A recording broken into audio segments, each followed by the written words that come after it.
Teacher's deadly obsession. The student who tried to break free. Criminal story. Mike had always been the type of student who thrived in structure. He wasn't the loudest or the most outgoing, but he always found solace in the order and predictability of school. It was a world where expectations were clear. Show up on time, complete your work, and stay out of trouble. His classmates liked him, though he didn't often seek attention. He had a small circle of friends, and while he wasn't the star athlete or the class clown, he always felt like he belonged. He liked the steady rhythm of his life. Wake up early, catch the bus to school, attend his classes, and go home in the afternoon to work on his assignments or hang out with his friends. Each day unfolded like the one before it, and he found comfort in that predictability. Before we can continue, if you love crime stories, subscribe to this channel to help up creating amazing stories. Now, let's continue. School was, in a way, his safe haven. His home life was simple enough, though it lacked the warmth he sometimes wished for. His parents, though well-meaning, were often preoccupied with work, leaving Mike to fend for himself most of the time. It wasn't neglect, but it was enough to make him long for a space where he could feel like he was truly seen, like his presence mattered. School, with its rigid schedule and clear-cut goals, gave him that feeling of belonging. He wasn't the center of attention, but he was noticed when it counted. The teachers, the administrators, and even his classmates recognized his quiet diligence. Mike didn't mind that he wasn't the focal point of the classroom. Being acknowledged in the small ways suited him just fine. It gave him a sense of normalcy. Among the teachers, Mrs. Laura West was one of the more memorable figures. She taught literature, and her classes were always filled with discussion, passion, and a sense of reverence for the written word. Laura was a striking figure, tall and poised, with sharp features that commanded attention. She had a way of drawing you in with her enthusiasm, of making literature feel alive rather than just words on a page. Mike had always liked literature. There was something deeply comforting about stories, about the worlds they built. Laura's energy was contagious. She had a way of making even the most mundane texts seem exciting. The way she spoke about books, how she wove connections between them, drawing parallels to history, society, and the human condition, fascinated him. Mike often found himself staying after class, not because he had to, but because he wanted to hear more. She encouraged his curiosity, and over time, their interactions shifted from teacher-student exchanges to something more personal. Mike was never the type to go out of his way to stand out in a class.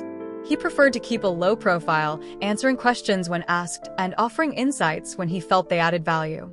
But Laura, with her sharp eye and passion for teaching, quickly identified his intellectual potential. She would call on him often, and after class, she'd offer him extra reading materials, books that were outside the curriculum, but which she believed would challenge him. Mike appreciated the attention, the encouragement. It was the kind of recognition he'd craved, the kind that made him feel special without the need for praise or accolades. Laura seemed to see something in him, something he hadn't quite recognized in himself, and her attention felt affirming, like a gentle push to go further, to be better. At first, the compliments were small, almost unnoticeable. Praise for his insightful comments during class discussions, an occasional remark about his writing skills. These felt harmless, even encouraging. Laura made it clear that she believed in his abilities, and her words, though flattering, never crossed any boundaries. Mike felt good about her praise. It was the kind of validation he didn't often receive at home. His parents were proud of him, of course, but their pride was rooted in their expectations. Mike's academic performance was something they took for granted. They had high hopes for his future, but they didn't express their pride in ways that made him feel seen for who he truly was. Laura's compliments, on the other hand, felt personal, like she truly understood him, not just as a student, but as someone capable of greatness. Her words lingered in his mind long after class ended. As the weeks passed, the compliments became more frequent, more intense. Mike began to notice that Laura's praise was often tinged with a kind of personal admiration. It wasn't just about his academic potential anymore. She began to comment on his physical appearance, How he'd grown taller over the summer, how his eyes had a certain depth to them, how his smile could light up a room. Mike, in his usual modesty, brushed these comments off, but there was an odd sensation in the pit of his stomach every time she spoke to him this way. He was flattered, of course, but also uneasy. Her praise felt different now, too personal, too intimate. One afternoon, after an especially long discussion about The Great Gatsby, Laura kept him after class to talk. The classroom was mostly empty, save for a few lingering students finishing up their work. Mike had stayed after to ask her a question about one of the novel's themes, but he sensed that something more was going on. Laura's smile was softer than usual, her eyes warmer, as she leaned across her desk to speak with him. "You know," she said, her voice quieter than normal, "you remind me of someone. Someone very special, actually. You've got this kind of quiet intensity, like Gatsby himself. People like you, they always end up achieving great things." Mike smiled nervously, unsure of how to respond. He wasn't used to being compared to someone like Gatsby, someone so complex and tragic. "Thanks," he said, fidgeting with the edge of his notebook. "But I'm not sure I—" But Laura wasn't listening. She was gazing at him with an intensity that made him uncomfortable. "Don't sell yourself short, Mike," she continued, her voice now lower, more intimate. "You have so much potential. You're not just another student. You're someone who could go far, someone who could change the world." There was something about her gaze that made Mike feel like he was being examined, studied. She wasn't just admiring his intellect anymore. It was as if she was trying to see inside him, to understand his every thought, his every desire. Mike was unnerved by the direction of the conversation. He had always admired Laura's passion for literature, but now her attention felt suffocating. He wasn't sure if it was the way she looked at him or the way her voice trembled slightly, but something about her demeanor felt different. It was as if she was trying to connect with him on a deeper, more personal level, one that had nothing to do with school or books. After that conversation, things began to shift. Mike couldn't quite put his finger on it, but he started to feel like he was walking on a tightrope whenever Laura was around. Her smile was no longer just an acknowledgement of his achievements. It had become something else, something loaded with meaning that Mike wasn't ready to unpack. She would often find him after class, offering to help with his assignments or to go over his essays. It was generous, yes, but there was something about the way she would stand too close to him, her fingers brushing against his as she handed him his papers, that made him uneasy. And then came the first message. It was just a simple note, an email that felt innocuous at first glance. "Mike, I wanted to let you know how much I appreciated your contributions in class today. You really bring a unique perspective. If you ever need anything, feel free to reach out to me." Mike read it a few times, unsure of how to respond. It wasn't anything too unusual, but there was a warmth to the message that struck him as odd. After all, teachers usually kept their messages brief and to the point. But Laura's email lingered in his mind. It wasn't just praise, it felt personal. He found himself thinking about it long after he closed his laptop. Over the next few days, more messages came. Again, nothing overtly inappropriate, but they were more frequent, more personal. "I hope you're doing well, Mike. Don't hesitate to reach out if you need advice on anything." Another, just a few days later. "I saw you in the hallways today. You looked deep in thought. I hope everything's okay." Mike's stomach turned with each new message. There was no malice in them, but the frequency, the intimacy of her words, was starting to unsettle him. He tried to dismiss it, but the unease in his gut grew stronger. Laura was becoming more than just a teacher in his life. She was becoming an unexpected presence, someone who seemed to want to be part of his world in a way that felt inappropriate for the boundaries of their teacher-student relationship. One evening, while he was finishing his homework, he received another email. This time, it was different. "Mike, I really think we should talk. I have some books I think you'd really enjoy. Maybe you could come over to my house and we could discuss them over some coffee?" Mike's heart skipped a beat. This was crossing a line. Something inside him screamed that this wasn't right, that the connection Laura was trying to make was not just about literature. It was something far darker, something that would change everything. At first, Mike tried to rationalize the unsettling feeling he had started experiencing whenever Laura's attention became more focused on him. He told himself that she was just an enthusiastic teacher, one who saw potential in him and wanted to push him to excel. It wasn't unusual for a teacher to get attached to a student they believed in, right? After all, Laura was always so supportive. Her comments in class were always encouraging, her presence never too overbearing. But as the days went on, that reasoning began to feel less like comfort and more like a lie he was telling himself to avoid facing the truth. Mike's unease reached a point where he couldn't ignore it anymore. He started to feel trapped, as if Laura's presence had become a constant shadow in his life. It wasn't just the excessive praise or the lingering after-class conversations.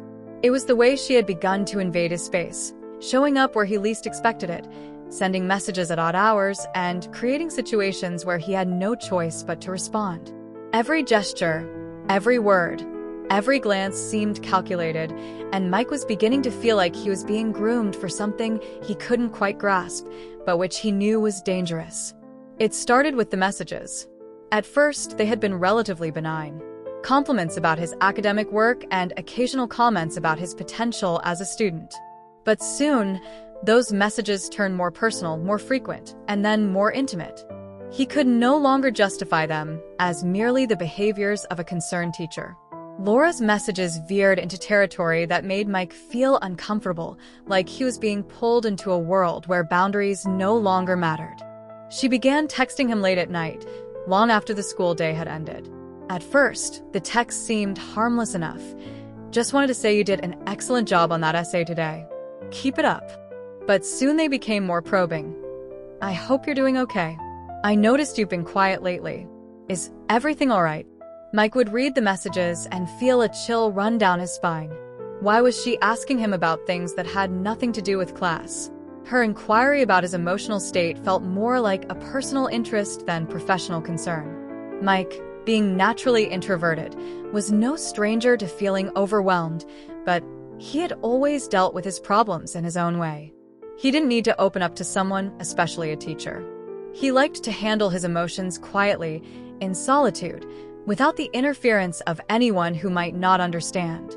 Laura's overt interest in his well-being began to feel intrusive, and that discomfort only intensified when the messages became more direct. I can see how hard you're working, she wrote one night. You're so dedicated, Mike. I admire that. You remind me of myself when I was younger. That comment struck him as odd. What did she mean by that? And why was she comparing him to herself? It felt like a small shift, just one more step over the line, but it was enough to make Mike feel like something was seriously wrong. He had never been the type to easily confront people, especially authority figures, and the idea of confronting Laura head-on terrified him. But something in the pit of his stomach told him he couldn't ignore it much longer. The next day at school, Laura's behavior only intensified the growing sense of unease. She began showing up at places where she knew he would be, his locker, the library, the school courtyard during lunch. Mike would be sitting with his friends, talking about whatever was on their minds, and then he would look up to find Laura standing nearby, watching him with an intensity that he couldn't quite explain. He began to notice that her eyes lingered on him longer than they should have, and when she spoke to him, her voice would carry a strange softness that he hadn't heard before. I saw you reading that book on the bench earlier, she would say. You've really got a unique taste in literature. I love that about you. These little moments didn't seem like much at first, but they began to build up, each one adding to the mounting pressure Mike was feeling. Laura had gone from being a teacher who praised his academic efforts to someone who was actively seeking him out in every corner of his life. She wasn't just observing him anymore. She was engaging with him on a personal level, crossing boundaries that he wasn't comfortable with. Mike tried to talk to his friends about it, but they didn't understand. They had always seen him as the quiet, studious one, the kind of person who was never the subject of attention. They assumed that Laura's behavior was nothing more than an overzealous attempt to help him succeed. You're just reading into it too much, Mike, his best friend, Jake, had said one afternoon. She's probably just trying to get you to do your best. You're one of her star students, after all. But that wasn't it. Mike could feel the difference now. the subtle shift in Laura's behavior that made him feel like he was being pulled into something he didn't want. It wasn't just about helping him succeed anymore. It was personal. It was as if Laura had become fixated on him, and he didn't know how to make it stop. When he finally confided in his parents, it was with hesitation. He had never been one to speak up about personal discomfort, especially when it involved a figure of authority like Laura. He was raised to be respectful, to trust his teachers, and to handle conflicts independently. But this felt different. This felt like something he couldn't ignore anymore. He explained, as best as he could, what had been happening. The late-night texts, the random appearances in places where she shouldn't be, the way she was constantly inserting herself into his personal space. His parents listened with concern but didn't seem to fully grasp the severity of the situation. They were old-fashioned in a sense, and the idea that a teacher could act inappropriately with a student was something they had a hard time accepting. "Maybe she just cares about your success, Mike," his mom said, trying to reassure him. "You're an exceptional student, and some teachers just get a little more involved. I'm sure she doesn't mean anything by it." But Mike knew. He knew something was wrong.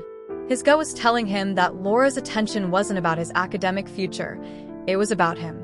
As uncomfortable as it was to admit, he realized that Laura's obsession with him had gone beyond the boundaries of what was acceptable. She was no longer a mentor or a teacher. She was something else.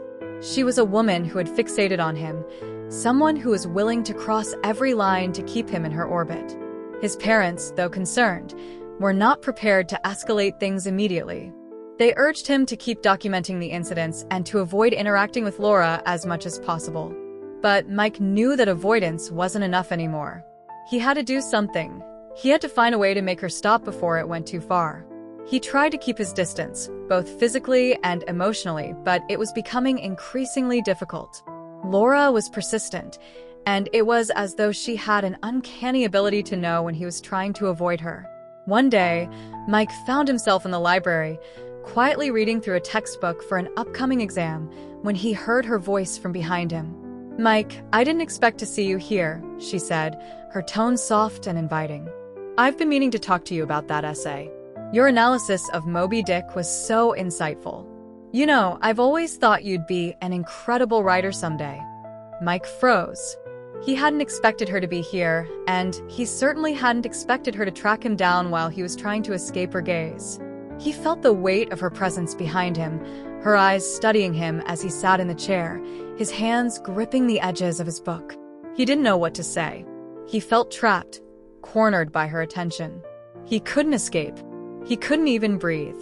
As the days passed, Mike found it harder and harder to focus on school. His grades began to slip, not because he wasn't capable, but because his mind was consumed with thoughts of Laura. Every encounter, every message, every lingering look distracted him, clouding his thoughts and stealing his energy. He tried to block her out, to push her from his mind, but it was like trying to escape a shadow that grew longer with every passing day. The weight of her obsession pressed down on him, and he felt suffocated by it. He began skipping classes just to avoid seeing her. He spent more time alone in his room, trying to isolate himself from the world outside. His friends noticed his absence, but when they asked if he was okay, Mike would just shrug it off. "I'm fine," he would say, though he was anything but fine. One night, as Mike sat at his desk, the house quiet around him, he received another text from Laura. It was brief but chilling. "I know you've been avoiding me, Mike. I just want to make sure you're okay. Please let me know if you need anything." His phone buzzed with another notification, another message, this one more insistent. "We need to talk. I know you've been feeling distant, but I can help you. I care about you, Mike. I always have." That was the breaking point. Mike knew, deep down, that he had to make the stop. He couldn't let it go on any longer. The need to escape had never been stronger, but the question was, how? How could he break free from a teacher who was no longer just a figure of authority in his life, but a dangerous obsession? The days that followed the escalating tension between Mike and Laura felt like a fog had settled over his life. School had once been a predictable rhythm, each day unfolding with the same order. Wake up, go to class, learn something new, then return home and repeat. But now, everything had changed. Every interaction, every look, every word from Laura was a reminder that he was no longer in control of his own life. He had entered a world that was no longer defined by the safe and comforting boundaries of the classroom. The familiarity he once took for granted had evaporated, and in its place was a confusing, unpredictable, and terrifying reality. For the first time in his life, Mike was facing something he could not simply ignore. Laura's obsession was no longer a matter of feeling uncomfortable or uneasy. It was something that was actively intruding upon his world, making him question every moment. He had tried to reason with himself, to chalk it up to a teacher's natural enthusiasm for a student's potential. But now, as he stood at the edge of a dark and unfamiliar territory, he could no longer deny the truth. Laura wasn't just a teacher. She had become something else, someone who saw him as more than just a student, and whose intentions were far more insidious than he had ever imagined. The first major shift occurred one afternoon after school, when Mike received another text from Laura. This one wasn't the usual innocuous comment or vague inquiry. It was a direct invitation. "Mike," she had written, "I know you've been distant lately, and I think it's because you feel like you're carrying all this pressure alone. Why don't you come over to my house? We can talk, just the two of us. I promise I won't keep you long. It could help you clear your head." The request caught him off guard. He had never imagined that things would escalate this quickly, that Laura would go from sending cryptic, affectionate messages to outright inviting him to her home. His stomach twisted in knots as he stared at the screen, the weight of the decision bearing down on him. Every instinct in his body screamed that this was wrong. It wasn't just inappropriate for a teacher to invite a student to her house. It was dangerous, manipulative even.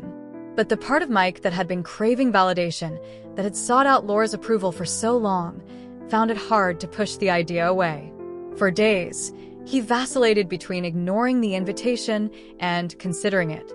On one hand, he knew it was wrong. He had been raised to understand the basic lines that should never be crossed. On the other hand, there was a part of him that couldn't help but wonder, what did Laura see in him? Why was she so fixated on him? And what could he learn from being in her presence? Just the two of them. Mike thought about the consequences of accepting the invitation. He would be crossing a boundary, opening a door that might never be able to close again. It was a terrifying thought, but the temptation was still there. He had never been one to challenge authority or stand up for himself in the past, and the idea of confronting Laura, especially in such an intimate setting, felt impossible. It was easier to avoid it, easier to pretend that everything would go back to normal if he just let it slide. But Mike knew deep down that this wasn't going away. And if he didn't act, it would only get worse. Finally, after much internal debate, he decided to go, partly out of fear, partly out of curiosity. The thought of confronting Laura in her home seemed like the only way to make the situation stop. At least, that's what he told himself. The evening he agreed to meet her at her house felt like he was walking into a nightmare of his own making. He stood at the bus stop, the cold evening air biting at his skin, his phone clutched tightly in his hand. Every passing moment felt like a countdown to an inevitable confrontation. What was he going to say to her? What was he going to do when he found himself alone with her in a private space, away from the watchful eyes of the school? Mike was terrified, but part of him couldn't back out now. He had already made the decision, and turning back would be like admitting defeat, like admitting he couldn't face whatever was coming next. When he finally arrived at Laura's house, the sense of dread intensified. Her home, though modest and unassuming, felt like it was shrouded in secrecy. The front yard was neat and tidy, with flowers planted in the flower beds, but it looked almost too perfect, as though it had been carefully curated for an impression. The windows were dark, the curtains drawn, and the whole place seemed eerily silent, as if waiting for something to happen. Laura greeted him at the door with a warm smile, though her eyes sparkled with something different, a kind of intensity that made Mike uncomfortable the moment he stepped inside. She led him into the living room, where a cozy fire flickered in the fireplace, casting long shadows on the walls. There was an odd, almost suffocating calmness to the atmosphere, as though the world outside had ceased to exist, and the two of them were the only people left in the universe. "Make yourself comfortable," Laura said, her voice smooth and velvety. "I just wanted to talk, Mike. I know you've been struggling with everything lately, and I thought maybe we could clear the air. You're a brilliant student, but I see something else in you, too. Something more." Her words hung in the air, thick and heavy, like a spider's web wrapping around Mike's mind. He wanted to say something, to ask her to stop, to tell her that this was wrong, that they should leave things where they were. But the words caught in his throat, and he found himself rooted to the spot, unable to move, unable to think clearly. Laura walked over to the couch and patted the space beside her. "Come, sit with me. Let's talk." As he sat down next to her, the distance between them felt painfully intimate. Laura's presence, which had once been so engaging in the classroom, now felt overpowering and unnerving. She was close, too close. Her perfume was overwhelming, and every word she spoke seemed like it carried a hidden meaning. The air felt thick, suffocating. "I've always known you were special, Mike," she continued, her voice lowering. "You're not like the other students. You have something inside you that makes you stand out. I've seen it from the moment I started teaching you." She reached out and placed her hand on his, a gesture that made his skin crawl. "I just want to help you realize your potential. You don't have to do this alone." Mike wanted to pull his hand away, to distance himself, but he was frozen in place, the weight of the situation settling over him like a heavy blanket. Every instinct in his body told him to leave, to run as fast as he could, but the fear of angering Laura, of confronting her and facing the reality of what was happening, held him in place. He tried to speak, but the words wouldn't come. He felt like a puppet, trapped in the web of her control, unable to cut himself free. Laura smiled softly, sensing his discomfort. "You don't have to be scared, Mike. I've been there, too. I know what it's like to feel alone, to feel like no one understands you. But I do. I see you, Mike. I see everything."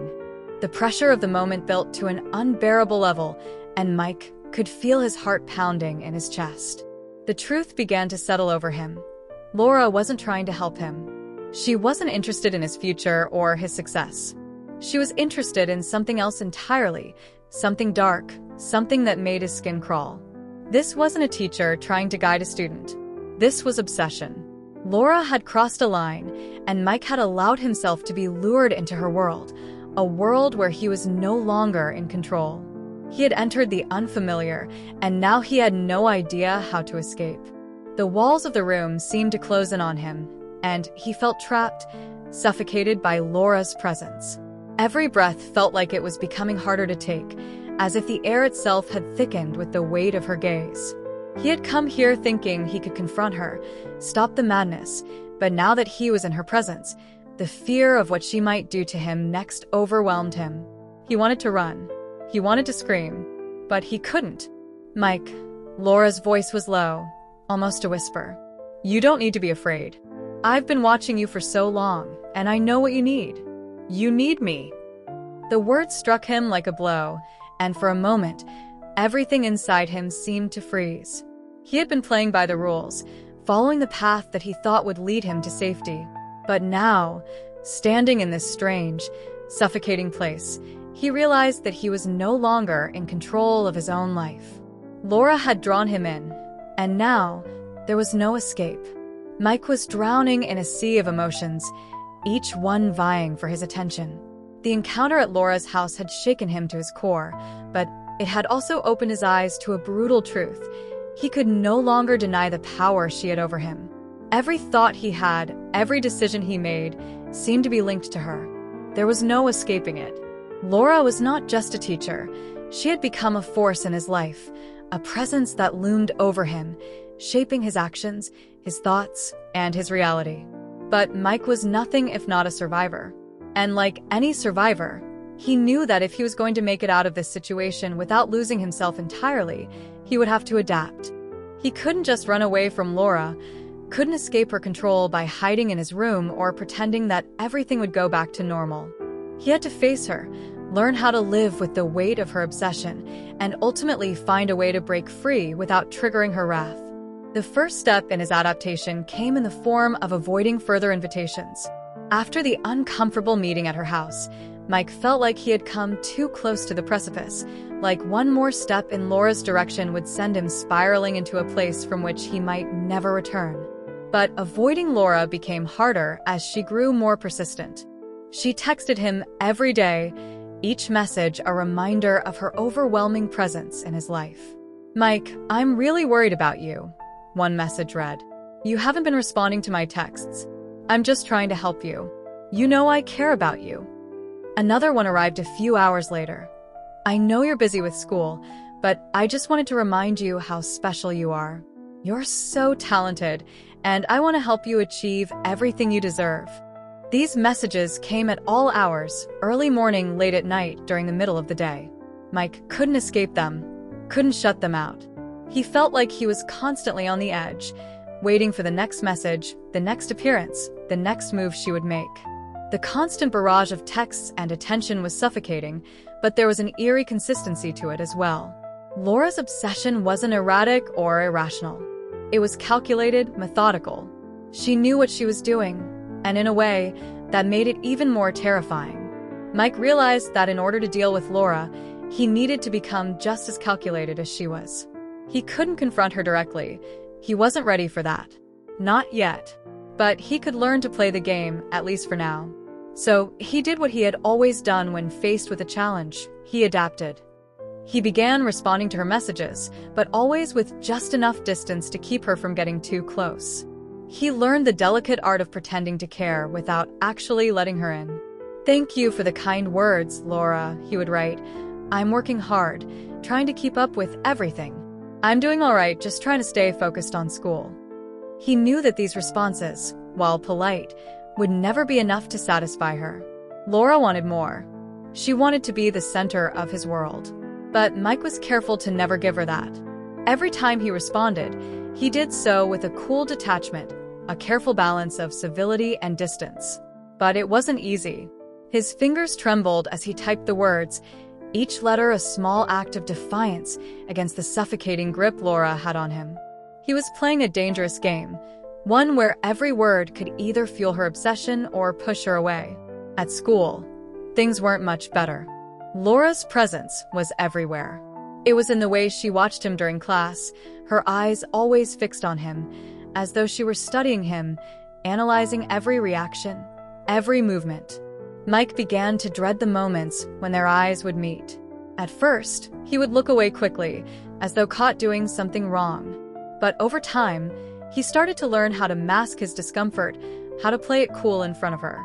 He would smile at her, just enough to appease her, but never too much to suggest that he was invested in the relationship. He kept things superficial, never allowing her to see the true depth of his fear. But no matter how much he tried to distance himself, he couldn't escape the fact that Laura was always there. She would approach him between classes, her voice low and intimate, her gaze unblinking. "You're doing really well in my class, Mike," she would say, her tone dripping with meaning. "But I think you can do even better. I know you're capable of so much more." Mike began to realize that Laura's obsession wasn't just about him as a student. It wasn't about his academic potential, his intelligence, or his future success. It was about him as a person. She didn't want him to succeed for the sake of his own life. She wanted him to succeed so that he would need her, so that he would depend on her. She wanted to be the one who shaped his world, who guided his every decision. She wanted to become indispensable. Mike had always been a quiet, introverted person, content to stay in the background and let others take the lead. He was good at blending in, at observing others without drawing attention to himself. But now, as he found himself in the grip of Laura's obsession, he realized that he could no longer afford to be passive. He had to take control of his own narrative, or risk losing everything. The realization hit him like a jolt of electricity. If he was going to survive this, he couldn't just let Laura have all the power. He couldn't let her define who he was. He had to find a way to break free from her hold without making it obvious, without triggering her anger. He started by limiting his interactions with her. He made excuses to avoid her after class, skipping out on any opportunities for private conversations. He He started spending his lunches in the library or in the study hall, places where he knew Laura couldn't find him. When she did try to approach him, he would smile politely but keep walking, making it clear that he wasn't interested in engaging with her. It was a delicate dance. On the one hand, he couldn't afford to be too obvious in his attempts to distance himself. He didn't want to provoke her. But on the other hand, every moment he spent near her felt like a small piece of himself was slipping away. He was trapped in a game where the stakes were his sense of self, and there was no way to win without risking everything. One afternoon, as Mike sat in the library, trying to focus on his homework, he saw Laura standing in the doorway, watching him. Her eyes were fixed on him, as though she could see right through him. She didn't say anything, but Mike felt the weight of her gaze like a physical force pressing down on him. His heart raced, but he didn't move. He couldn't afford to look like he was running from her. He had to act normal, calm, in control. Laura lingered in the doorway for a moment longer, then turned and walked away. Mike let out a breath he hadn't realized he'd been holding. It was a small victory, but a victory nonetheless. But even as he celebrated the small successes, Mike knew that this battle wasn't over. He had adapted, yes. He had learned how to keep his distance, how to survive in the presence of Laura's obsession without being consumed by it. But the truth was, he still didn't know how to stop her. He didn't know how to break free from the tangled web of manipulation she had spun around him. He was playing a dangerous game, and he was beginning to understand just how high the stakes were. Laura was not going to let him go easily. She had already shown him that she was willing to cross any boundary, bend any rule, to keep him in her orbit. And yet, despite the fear gnawing at him, despite the suffocating weight of her control, Mike knew one thing for certain. He couldn't keep living like this. He had to do something. He had to find a way to break free, even if it meant confronting Laura and risking everything he had fought so hard to preserve. For weeks, Mike had been walking a precarious tightrope, balancing on the edge of a situation that was spiraling out of control. Every interaction with Laura felt like a game of chess, each move calculated, every word exchanged a small victory or defeat. But the tension had been building for far too long, and Mike had grown increasingly anxious. He had learned to play the part of the compliant student, responding just enough to appease Laura without provoking her, yet the situation had become unbearable. His sense of self was beginning to erode, his identity no longer his own, but something influenced by her obsession. In a way, he had started to believe that he was trapped in a story where the only way out was through some kind of confrontation. What he didn't realize, however, was that every action he took, every response he gave, was feeding Laura's obsession. She saw his compliance as a form of approval, a sign that he was finally starting to recognize her care for him. In her mind, Mike was not just a student. He was a project, one that she could mold and guide, as though his entire life had been leading up to this moment, this connection. It started innocently enough. It was after school one Friday when Mike received another message from Laura. But this one was different. It was a direct invitation that crossed all boundaries of professionalism. "Mike, I really need to talk to you. I've been thinking about you a lot lately, and I know this will help. I want to have a conversation, just the two of us, about your future. You don't have to be afraid." The words felt like a cold hand on the back of his neck. He felt the weight of them pressing down on him, making it hard to breathe. At first, Mike hesitated. The familiar sense of dread crept up his spine. Every fiber of his being screamed at him to ignore it, to let it go. But deep down, he knew that if he didn't take the opportunity to confront Laura now, things would only escalate further. He had been avoiding her for so long, skirting the edges of the situation, but he knew that avoiding her wouldn't solve the problem. Laura had already taken too much control of his life, and every time he refused her, every time he distanced himself, she only dug her claws deeper. He needed to confront this head-on. So, Mike reluctantly agreed to meet her. He didn't know what else to do. The decision felt like a betrayal to himself, like he was stepping into a trap that he couldn't escape, but there was no turning back. He couldn't live this way any longer. The night of the meeting arrived, and Mike felt as though his body were weighed down by invisible chains. He knew it was wrong, so deeply, viscerally wrong, but part of him had become numb to it. He had been playing along for so long, putting up with her advances, pretending that everything was fine, that he was handling the situation. But tonight, it felt different. Tonight, it felt like the moment he had been waiting for. If he could just sit down with her and get her to understand that he was not interested in whatever relationship she was trying to create, maybe, just maybe, it would end. When he arrived at Laura's house, she was already waiting for him, standing by the door with that same unsettling smile that had become all too familiar. Her eyes were too bright, almost feverish. There was an unnatural eagerness to her expression, as though she knew something Mike didn't. She welcomed him inside, her movements smooth, deliberate. "Mike," she said softly, her voice soothing, "I'm so glad you came. I know this is a lot, but I really want to help you. You don't have to do this alone. You've been so distant, and I think you've been struggling with everything. I want to guide you. I want to be there for you." Mike stood frozen in place, his heart racing. Every instinct in his body screamed at him to turn and to escape this house before it was too late. But he couldn't. He had already walked into the lion's den, and there was no easy way out. "Laura," Mike said, his voice unsteady. "I don't think you understand. It's not right. I'm not comfortable with what's happening. I've tried to be polite. I've tried to keep my distance, but this has gone too far." Laura's face didn't change. Her expression remained fixed, serene, as if she were listening to him, but in a way that suggested she wasn't really hearing what he was saying. It was as if, in her mind, this was all part of a much bigger plan. "Mike, you don't need to explain yourself," she said gently, her hand reaching out toward his. "I understand more than you think. You don't have to fight this anymore. You don't have to be afraid. I'm here to help you, to guide you. I've been doing this for years. I know what you need, and I can give it to you. All you have to do is trust me." Her words made his skin crawl. He wanted to step back, to run away, but some horrible mixture of fear and guilt, kept him rooted in place. He was caught and snared by her manipulation. He had come here with the intention of stopping this madness, of drawing a line, but the way Laura spoke, the way she looked at him, it was as though she had already won. As they sat down on the couch, Mike realized that he had unwittingly walked into a trap. Laura wasn't listening to him, wasn't even considering his feelings.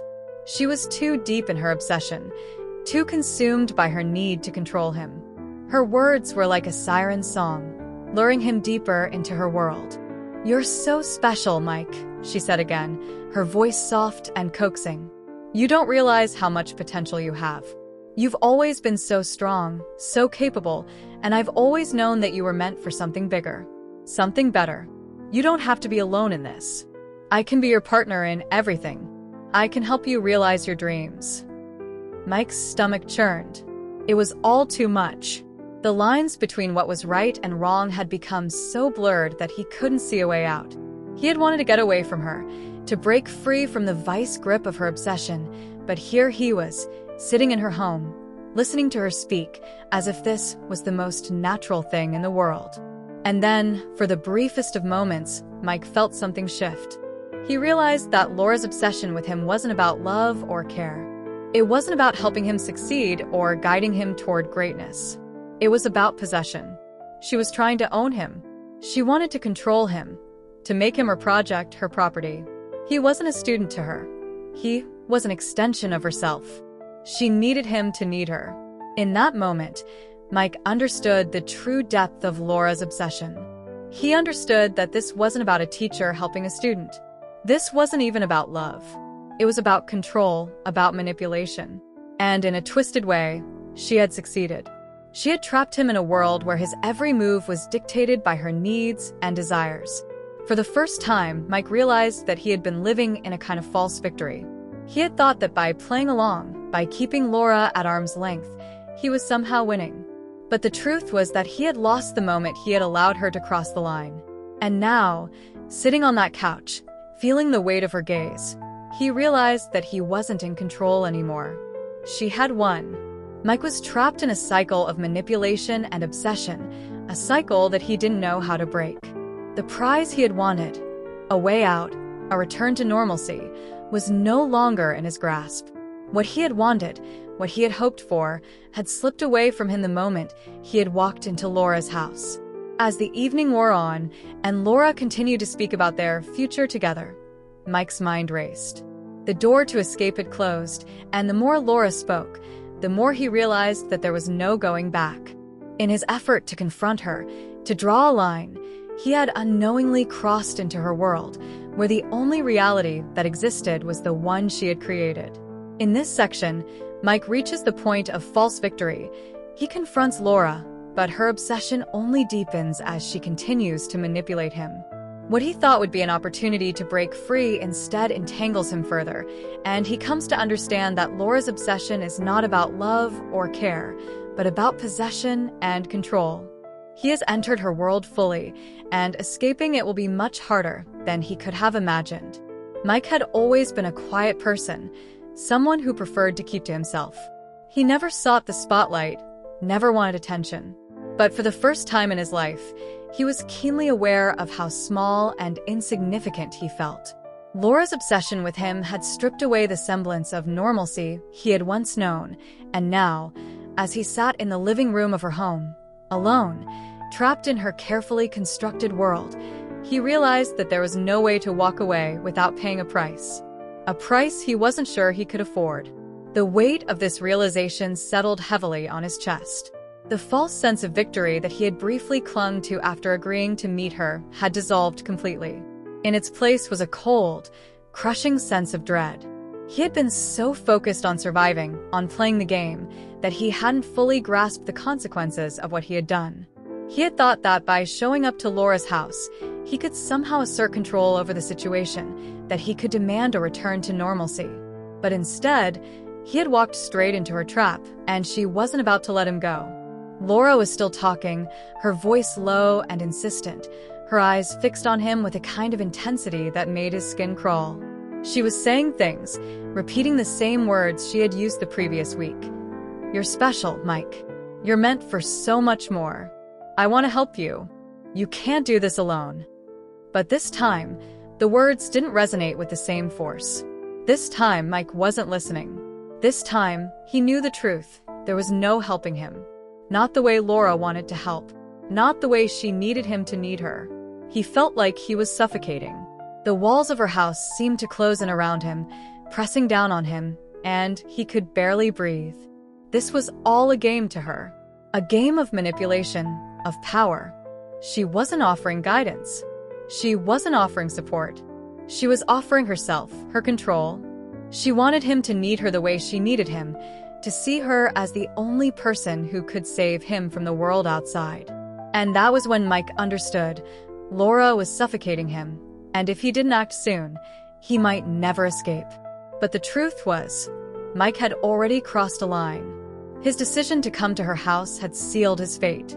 Even if he walked away now, left her house, left her behind, he would still carry the consequences of his actions with him. He would always carry the mark of her obsession. The lines had blurred so completely that there was no going back. There was no undoing the choice he had made to play along, to meet her, to listen to her words. Even though he had tried so hard to resist her, to keep her at a distance, there had always been something about her presence that gnawed at him. A creeping sense of guilt that had followed him everywhere. Mike's thoughts spiraled. He couldn't trust himself anymore. The rational part of his mind told him that he should leave, that this was the moment when everything would change. But the fear, the guilt, the nagging sense of duty to her, told him otherwise. What would happen if he rejected her now? If he told her to her face that he didn't want her help, didn't want her presence in his life? Would she lash out at him? Would she retaliate? The thought of her turning on him, of her unleashing the full force of her obsession, terrified him. He was already in too deep. As the evening wore on, Mike found himself becoming more and more paralyzed by indecision. Laura was still talking, her voice now soothing, almost hypnotic. She wasn't saying anything new, but the repetition, the familiarity of her words, had a strange way of burrowing deeper into his mind. "You don't have to be afraid," she said once again. "I'm here for you. I can help you. I can guide you. We can make this work, Mike. I can give you everything you need." It was as if every word she spoke chipped away at his willpower, little by little. But then, amidst the fog of confusion and the pressure of her relentless gaze, a single thought broke through. I can't do this anymore. Mike suddenly stood up. The urge to run, to get out of there, had become so overpowering that it was almost painful. His legs felt weak beneath him, as if they might give out at any moment. But he couldn't stay. Not another minute. He had to escape. He had to find a way out, even if it meant facing the full consequences of his actions.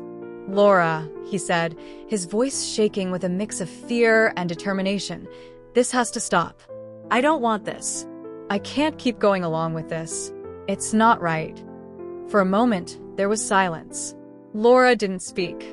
She just stared at him, her face still and unreadable. But Mike could see the shift in her expression, the way her eyes seemed to darken, how her smile faltered. She wasn't smiling now. Instead, she looked at him as though he had betrayed her, as though he had just crushed everything she had built up in her mind. Her gaze became colder, more calculating. You're making a mistake, Mike, she said softly, her voice no longer warm but edged with something darker. I've done nothing but try to help you. And this is how you repay me? By pushing me away? Do you have any idea what you're throwing away? I've given you everything. Everything.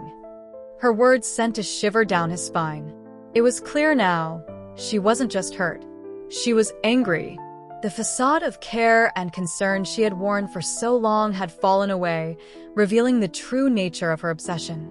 Laura wasn't just trying to help him. She wasn't just trying to make him a better student or guide him toward success. She was trying to control him. She needed him to need her, and without that, she was lost. The reality of her obsession, how deeply twisted it had become, was suddenly undeniable. Mike felt a surge of panic rise up inside him. He took a step back, his heart hammering in his chest. I'm sorry, Laura, he said, trying to keep his voice steady, but I can't do this anymore. Please, let me go. For a moment, it seemed like she might let him leave. But then Laura stood up abruptly, her chair scraping against the floor. She moved quickly, her movements sharp, controlled. You think you can just walk away from me, Mike? She asked, her voice now low and almost unrecognizable. You think I'll just let you go after everything I've done for you? After everything I've given you? Mike's breath caught in his throat as Laura advanced toward him. There was something cold and dangerous in her eyes now, something that made him realize just how far gone she was. He tried to back away, but there was nowhere to go. The walls of the living room seemed to close in around him. The door was behind him, but it felt like miles away. Laura, please, he pleaded, his voice cracking. I'm sorry. I don't want any of this. I never asked for this. Her expression twisted. You don't get to decide what you want anymore, she said, her voice venomous. I've made you mine. You don't get to leave me. Not now. Not after everything. Mike had been in many difficult situations in his life, but nothing compared to the fear he felt now. It wasn't just about the emotional weight of the situation, it was physical.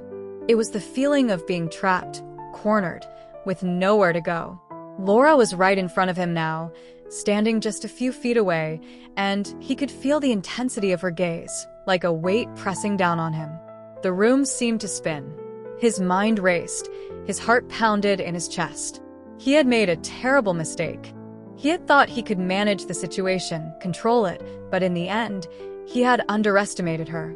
Underestimated the depth of her obsession. He had thought that by showing up, by confronting her, he could somehow fix everything. But now, the consequences of his actions were clearer than ever before. The price was too high. He had thought that by engaging with her, he could break free. But now he saw it. The truth was undeniable. This wasn't about fixing things. It wasn't about helping him. Laura didn't want to help him. She wanted to possess him, to make him hers, and to do so, she was willing to tear him apart. As the realization hit him, everything seemed to crash down around him. The price of his involvement, the price of letting her into his life, was more than he could bear. He had wanted to confront her, to stop the obsession, but now it was clear. He had played right into her hands. He had already lost. In the weeks following that night at Laura's house, Mike's world became an unrecognizable blur. His thoughts no longer flowed freely, but were instead clogged with confusion, fear, and guilt. He was haunted by the things he had seen and heard, the unrelenting obsession in Laura's eyes, the desperation in her voice, and the chilling way she had cornered him, as though he was no longer a student, but something she could possess. But Mike had learned something that night, something fundamental, a truth that had settled deep in his bones and refused to leave. There is no escaping an obsession like Laura's unless you are willing to break the very foundations of your own life. Despite the overwhelming sense of dread that followed him after that night, Mike knew he had no choice but to keep moving forward. The truth that he had learned about the depths of Laura's obsession and his own vulnerability had crystallized into something much clearer. He could not allow her to have control over his life anymore. He couldn't pretend like everything was okay, like it would all go away if he just kept quiet and stayed out of her way. Laura had crossed the line, and Mike knew now that there was no way to undo what had already been done. However, reality had a way of wearing him down. Every corner he turned, every room he entered, seemed to remind him of the chaos that had once been his life, the prison of obsession that had held him captive. He had returned to school, returned to his family, but it all felt different. The sense of normalcy that had once been so easy to take for granted now felt like an illusion. The walls he had tried to rebuild around himself were fragile, cracked by the pressure of his experience. He couldn't just walk into his classroom and pretend that everything was fine. He couldn't look at his friends without wondering if they had noticed the subtle change in his demeanor. Mike was no longer the same person he had been before. He had seen the darkness of human obsession up close, and it had changed him in ways he didn't fully understand. The day he returned to school was a surreal one. Everything felt muted. The chatter in the hallways, the rustle of papers, the shuffle of feet. It all seemed to exist in a distant, almost dreamlike haze. Mike had become a spectator in his own life, watching the world go by while he struggled to understand how he could possibly go on. The weight of Laura's obsession still loomed over him, but it was no longer a shadow that chased him. It was something deeper, more ingrained. The truth had pierced through him, and there was no unknowing it now. He arrived at school early, walking the empty halls with his head lowered, trying to block out the noise of his own thoughts. His first class was history, and as he entered the classroom, he saw his classmates talking among themselves, settling into their desks. It was as though nothing had changed. But for Mike, everything had changed. He had learned a terrible truth. His life was no longer his own, not in the way it had been before. Laura's presence was still with him, even though she had been removed from the school, placed on administrative leave, pending an investigation into her actions. She wasn't physically there, but her influence, the memories of what had transpired, was inescapable. Mike's body tensed whenever he walked past her old classroom, and though he tried to avoid thinking about her, there was no denying that a part of her still haunted him. Every glance, every whispered conversation, reminded him of how close he had come to losing everything. It wasn't just the school environment that had changed. At home, Mike felt like a stranger in his own house. His parents had noticed that something was off. His mother had asked him several times what was wrong, but Mike, terrified of revealing the extent of what had happened, kept the truth locked inside. He couldn't tell them what had been going on with Laura, how she had preyed on him, how she had crossed the line between teacher and student and blurred it beyond recognition. It wasn't just a matter of embarrassment anymore, it was a matter of shame. He felt as though he had failed in some fundamental way, that by allowing it to go on as long as it had, he had somehow betrayed himself. But beneath the heavy layers of guilt, there was something else, something that had begun to grow inside him, slowly but surely. It was the seed of truth, planted in the soil of his fear. The truth that, despite everything Laura had tried to do to him, he had survived. He had made it through the nightmare of her obsession and had come out the other side, broken but unbowed. He was still alive. He was still standing. And that realization, as simple and obvious as it may seem, was the one thing that gave him the strength to move forward. Mike had been broken, yes. He had been manipulated, cornered, pushed to the brink. But he was not defeated. He wasn't sure what it meant to be whole again, to feel truly normal, but he knew this much. He had learned something. He had learned that the people around him, his friends, his family, could never truly protect him from the dangers in the world, but they could be the ones who helped him rebuild. He didn't need to walk through this alone. The months after Laura's departure from the school were difficult for Mike, filled with long, sleepless nights and days spent in a haze of exhaustion. But in the silence, he began to piece himself back together. He didn't talk to anyone about the full extent of what had happened, not at first. But he began to open up in small ways. He started talking more openly with his friends, letting them in on pieces of the story, even if he couldn't tell them everything. He let himself feel their concern, their sympathy, their support. In that shared human connection, Mike began to heal. He understood now that he didn't have to carry the weight of his experience alone. The truth had come to him in fragments, small, painful moments of clarity. And with each passing day, that truth became less of a burden. He was still trying to understand it, trying to make sense of it all. But he knew one thing for certain. The person who had walked into Laura's world of obsession was no longer the same person who had walked out. Mike understood now that surviving wasn't enough. He couldn't just survive the trauma and expect things to magically get better. He had to take control of his own healing process. It would take time. It would take effort. But for the first time in months, Mike believed that it was possible. And then, there was the moment when Laura's story, and the shadow it cast over his life, finally began to recede. The investigation into her actions had taken months, and the results of that investigation were now public. Laura had been placed under psychiatric evaluation and was facing serious legal consequences for her behavior. She would not be returning to the school.